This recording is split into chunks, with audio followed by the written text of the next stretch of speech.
Vandy just may have found some offense over the weekend. We talk about it right here. This is Locked On Vandy. Let's go.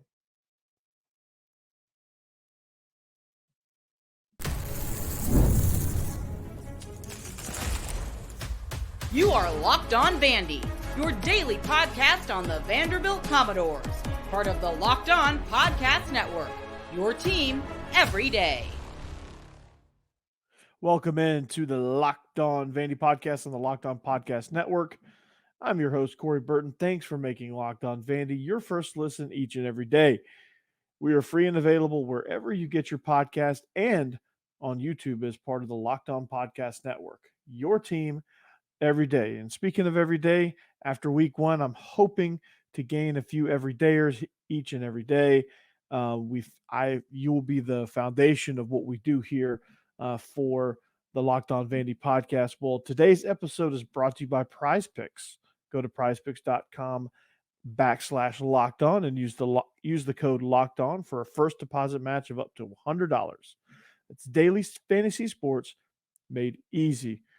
Well, I'll tell you what, over the weekend, Vanderbilt found some offense. Vanderbilt's offense just got way more explosive too.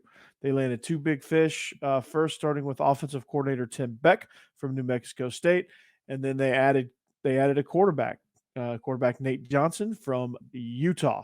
And so we're going to talk about them here as we go. But the first big piece that fell with all of this transfer portal stuff, and this is the thing that they had been waiting on.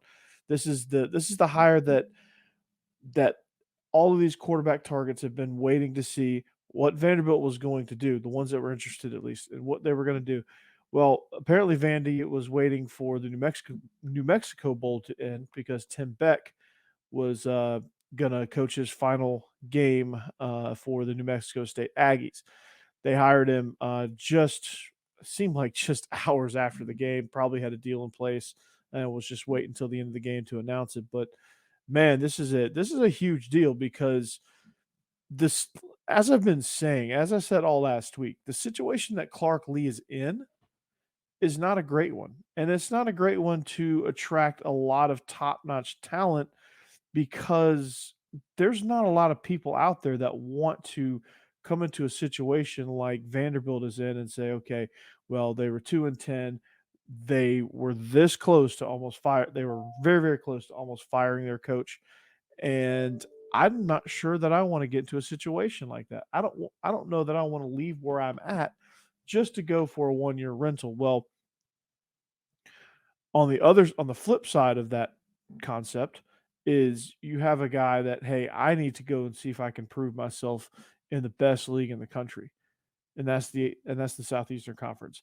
And it doesn't matter what team I land on. This is a situation for me to get and coordinate against the best in all of college football.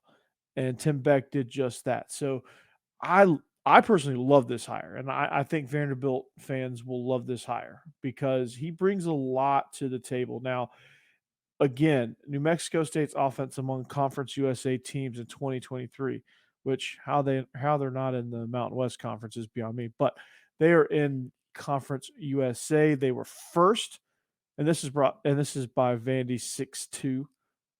That's a Twitter account.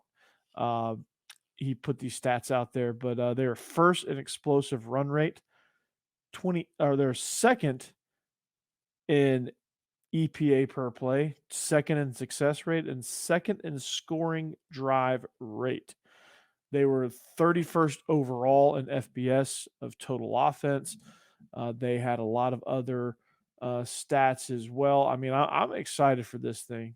You know, they averaged 28.7 points per game, 224 yards through the air, and 204 yards rushing per game. If you want to look at balance, that's balance, right? If you watch a Tim Beck offense, they're predicated on the run game, right? They're run first, run heavy, and they have a lot of emphasis on running the quarterback as well. They had 409 rushing attempts at New Mexico State. They averaged 5.8 yards per attempt. And that's with a guy that I didn't think was the best runner in the conference. Now they get Nate Johnson, who I'll talk about here in just a minute. But I think that when you watch, and as I said this very briefly last week, but when you watch New Mexico State, they run well, I don't want to say they run a lot of different things. They probably run the same thing a lot of different ways. They they formation you, motion, put guys, have guys go in misdirection, all of that stuff. And they have a variety in their run game. They keep it fresh, for lack of better words. Diego Pava ran for 856 yards on the season. They had two running backs go for over 500 yards as well. So you can expect the quarterback to be amongst the leading rushers. He's going to be as much of a factor as you can get in a run game. Again, in later episodes, we will break down exactly what I'll do. Is I might break out a few clips here, and we'll go with it. So I'm excited about what Tim Beck can do. He needed a quarterback that could do this, and I think Nate Johnson is more than capable. So Tim Beck, brand new offensive coordinator, is that I think I said this in my YouTube short, and I'll leave it at this. Tim Beck is the best move that Clark Lee could have possibly done. What I said about this offense, what I said that Clark Lee needed to do is they needed to go out and get somebody that was different, unique. And different isn't always bad. Unique isn't always bad. Mike Leach was unique. Tim Beck is unique in the way he does things. He doesn't do things the way you would think it could, that you see in the SEC. He doesn't do things the conventional way that you see at Texas A&M, that you see at Georgia, Florida, Arkansas, which Arkansas probably should have done something like this with what they have in KJ Jefferson, which wherever he lands, that's going to be an incredible place. And for Tim Beck to come into this league, I think is going to be something that's going to give Vanderbilt a chance to close that gap a little bit and be more explosive. And if they can be more explosive, their offense can stay on the field. They can put pressure on opposing defenses. They can put pressure on opposing teams. They can really put themselves in some ball games that you didn't think they could be in. And so I'm excited for just that, to see that Vanderbilt is not going to be such a pushover, and the fact that they are going to have some plans, and they are going to have some things that they can do and do well.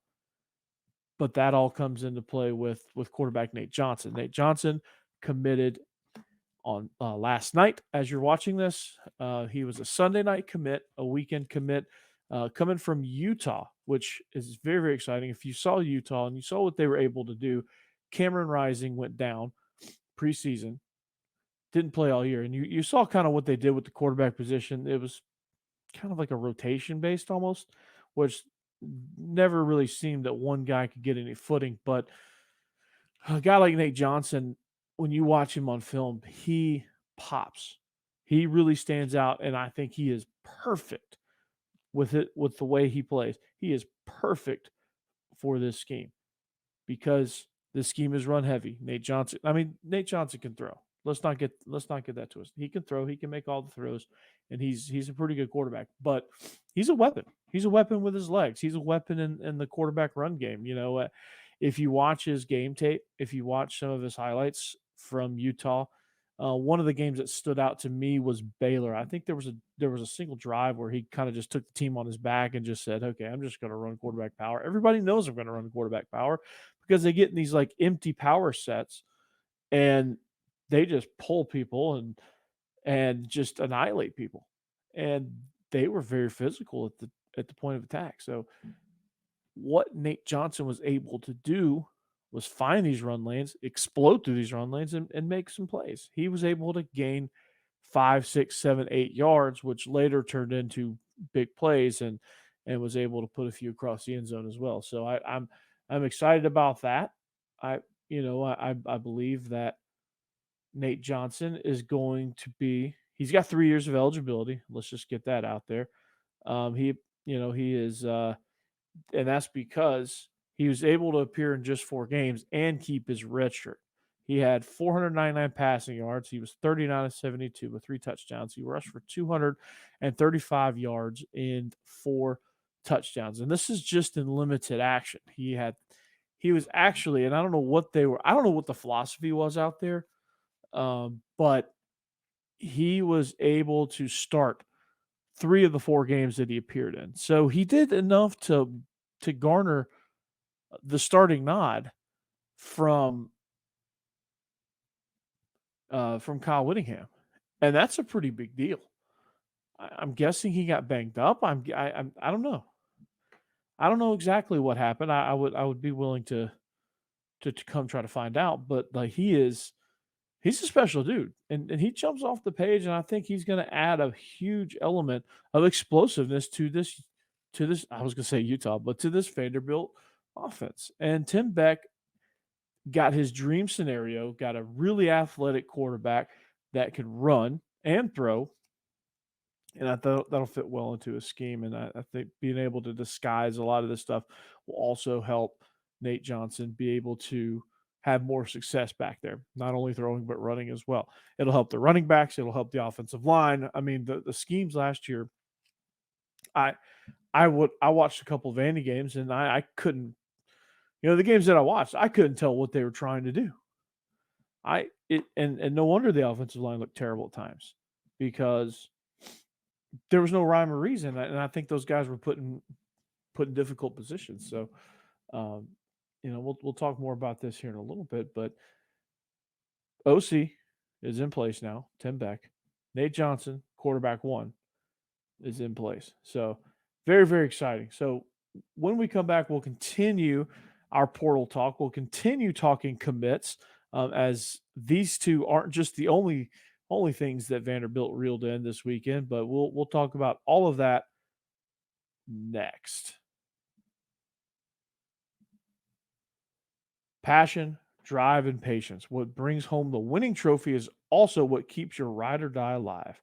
eBay Motors has everything you need to maintain your vehicle and level it up to peak performance. From superchargers, roof racks, exhaust kits, LED lights, and more, whether you're into speed, power, or style, eBay Motors has you covered.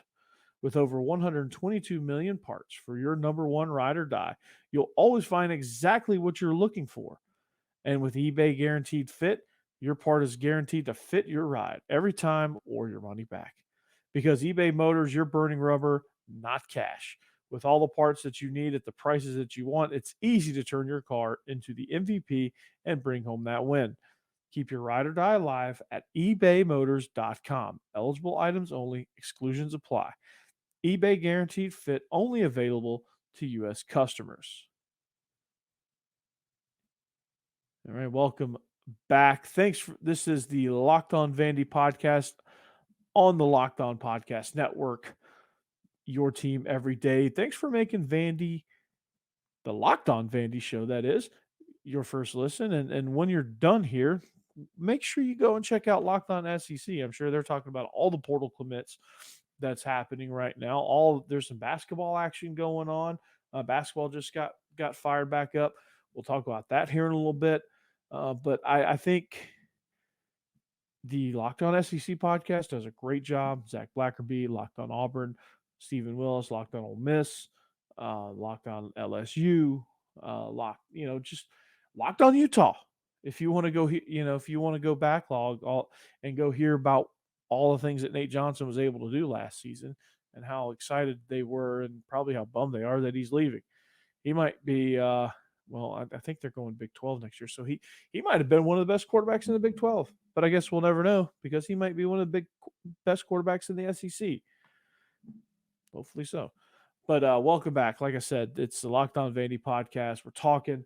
Offensive coordinator Tim Beck comes in, brings a variety of schemes, a variety of looks, just an overall explosive style of play, aggressive play calling. Likes to push the ball downfield, likes to run with the quarterback, likes to get numbers advantages that way, and has to operate with a dual threat quarterback. Well, they got just that with Nate Johnson. And as I was saying about Nate Johnson, I mean, he had limited action, But he was able to become he was a 3-game starter for Utah, and I think they were doing more of a rotational thing and just trying to find the right fit. And I don't know that that benefited them a whole lot because they fell back in the Pac-12 race. But having that at their disposal and having that piece, even coming off the bench and even in the run game, even when teams knew that Utah was running, it was still effective because they got numbers. They would formation it and do all that stuff, put Nate Johnson in positions to succeed. So you get Tim Beck, you get Nate Johnson. It's a great duo to add to your offense. And obviously, this has got to mean some other pieces are going to fall. Luke Fortenberry, it was a tight end, Copia Lincoln, community college, JUCO kid. He committed today. He committed over the weekend as well. That's exciting. Get a big tight end target, something that something that can add to this offense that kind of attacks the middle of that field. If there are any RPOs that are heavily involved in, the tight end is a big portion of that, and Fortenberry is certainly somebody to keep an eye on. I think he could be possibly a weapon as well. But going back to the quarterback position, I mean, this is exciting.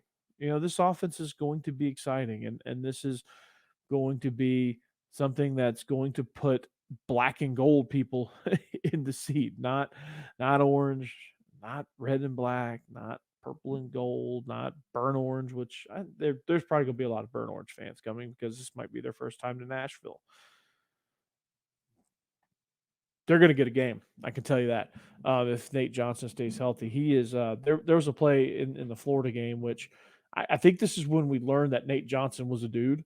Was when they played Florida, and you're like, and I was like this. I'm sure everybody listening was like this when Cam Rising went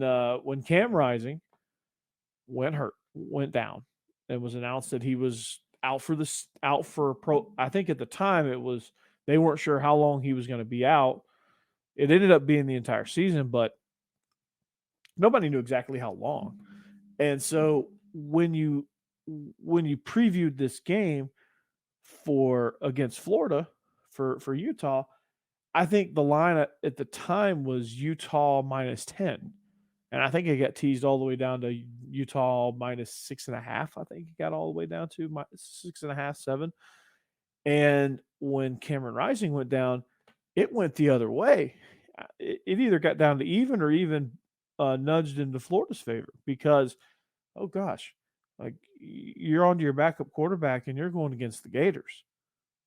But little did Florida know, little did anybody know, Nate Johnson burst onto the scene, scored that 27-yard touchdown where he broke some ankles. And there's clips of it on YouTube, and if you want to go search it up, search Nate Johnson on X, and you'll find all kind of clips. And it's probably all kind of people posting the same clip of him just destroying somebody's ankles with a juke move. But it's things like that he's able to do. And in college football, that's a weapon. And if he's able to throw, and as he develops as a passer, he's going to be a hell of a runner, man. This is going to be exciting. He's and we'll get more into him as well. We'll try to bring some film in, on a slower day and just say, okay, this is kind of what we like here. And so I'm again, this offense, you added a lineman, you had some receivers visiting. That has to be great news for the receivers that were visiting. Okay, now people are going to be fired up, and now some more offensive linemen might be fired up, and we'll kind of know some of the offensive linemen that visited this weekend. We'll kind of check in on them as the week progresses, and as we get some reports on how their visits went as well. Should be almost a domino effect. Should be some more commits coming down the pike, literally. So this was the biggest hurdle. Like it felt like this day was never going to get here. Oh gosh, never going to hire an offense coordinator. But it's happened. Got the big quarterback commit to go with it, so everybody can exhale and breathe. You got a weapon at quarterback now, and you got somebody that fits the offense absolutely perfectly. So Nate Johnson, quarterback 1, Tim Beck, new offensive coordinator. And the offense just got more explosive over the weekend. Another commit that I want to talk about is Khordae Syndor, coming in from Purdue, and unfortunately for him, he is overshadowed because obviously the two bigger happenings this weekend with commits. You had Tim Beck and Nate Johnson coming in, and everybody seemed to kind of forget this defensive end outside linebacker Khordae Syndor, and I think I added an extra R in his name. So Khordae, I apologize, but he is again, he is the latest transfer commitment on the defensive side of the ball. He appeared in 10 games, limited snaps. He had just 5 tackles, 2.5 tackles for loss, and 2 sacks. In 22, he had 22 tackles, 6.5 for loss, and 2.5 sacks. He's somebody that I guess had a hard time getting his footing. And a lot of this is just he's 6'4", 265, and I just don't think he could quite crack a pretty good Purdue defensive line. He was, the stats don't jump out at you, unfortunately, and that's something people are kind of like, who's this guy? Like, why is, but he's super talented. He's fast. He can get off the edge. He's big enough to play kind of with his hand down in the dirt at defensive end in some passing situations. He's good enough, quick enough, I think, to stand up. He's pretty versatile if you really kind of think about it. And a lot of teams were thinking about it because he had offers from Mississippi State, UCLA, Minnesota, Boston College, South Carolina, Louisville, NC State, to name a few. Probably had some other Power 5 people in there offering him as well. He has 2 years eligibility remaining. So obviously these other schools thought enough of him, and South Carolina's been taking a lot of transfers apparently, and a lot of them from Vanderbilt. So this guy, Khordae Syndor, is going to be, I think he adds a lot to the edge of our defense. And he is somebody that will play a big role, play a versatile role with what Clark Lee does. And I think Clark Lee likes to have kind of a bigger guy like that, and somebody that can get after the passer, and somebody that can be a force in the run game, and somebody who's strong enough and fast enough to kind of do a little bit of both and be able to move around and probably be on the run, be on the strong side most of the time on the edge, and probably have somebody leaner and faster off that weak side edge to where they're going to stand up primarily, and he might have his hand in the dirt in some situations and be standing in some situations, depending on what personnel packages they have and stuff. He jumps out to me, and he's not a stat monster, so he doesn't jump out to me as like a physical freak where you're just like, yeah, it makes total sense why he would sign anywhere, because wherever he steps on, he's just a freaking stat monster, and he's going to annihilate whoever he plays against. No, this guy is a prototypical scheme fit. And I think this guy, just watching him play, I think he's going to fit within the scheme almost like a glove. And I can't wait to see kind of what he brings to the table. A lot of promise, not a lot of production for whatever reason. And Khordae Syndor, and I apologize, you're not Khordae, you're Khordae Syndor. From Purdue, your announcement unfortunately got overshadowed by the guy's name above you because quarterbacks matter. So, but a very exciting weekend in the transfer portal, nonetheless. Two big fish and a coach. You get an offensive coordinator, a quarterback, and an edge player to bolster your defensive line, and you're in business. So that makes 7 commits now from the transfer portal to add to Zaylen Wood, Colby Taylor, Brandon Fontenette, Stephen Lasoya, and long snapper Julian Ashby, who we talked about on Friday's episode. So you get these explosive players coming in. You got a great facility. If you listen to Friday's show, you got great facility coming in on the end zones. It's coming along there. All that work's gonna be worth it. So, yeah. Very, very, very good, very profitable weekend for Vanderbilt football.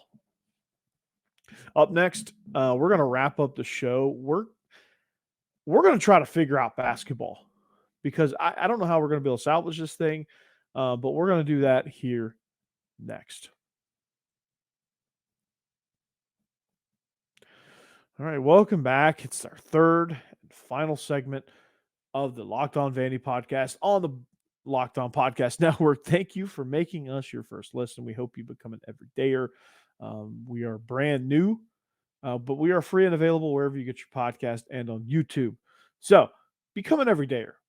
Be the first. I don't know who's going to be the first, but if you are the first, find us on social media at Coach Burton36, at Locked On Vandy, and let me know. Let me know you're the first. But basketball was back in action. The men's team, the women's team, unfortunately, I wish I could talk about them more, but like they're kicking tail. They destroyed Lipscomb.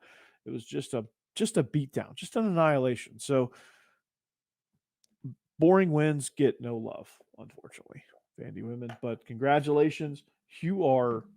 I mean, you're making some noise. You're kicking butt. So much appreciated there with the women's team. But the men's team, oh man, they took on Texas A&M at the Dickies Arena in Lubbock, and they are now 2 games below 500 after taking a 76-54 pounding at the hands of the Red Raiders. They hadn't played in 10 days, and you could tell. They trailed by 24 at one point. It was never close. Even though at halftime it was 33-25, they were 33% from the field, 27% from 3-point range. Like, they never had a shot, man. Texas Tech was near 50% from the field. They were 57.1% from 3-point range. So that was impressive. I mean, even if Vandy played well, I don't know that you can stop a team when they're near 60% from 3-point land. Pop Isaacs had 11 points. Van Allen Lubin led the Commodores with 5 points. Oh gosh. Yeah, I don't know. It's just demoralizing, man. They were 229th in the country in assist to turnover ratio. A lot of their stats are just not good, man. But just watching them play, and I saw this with Georgia.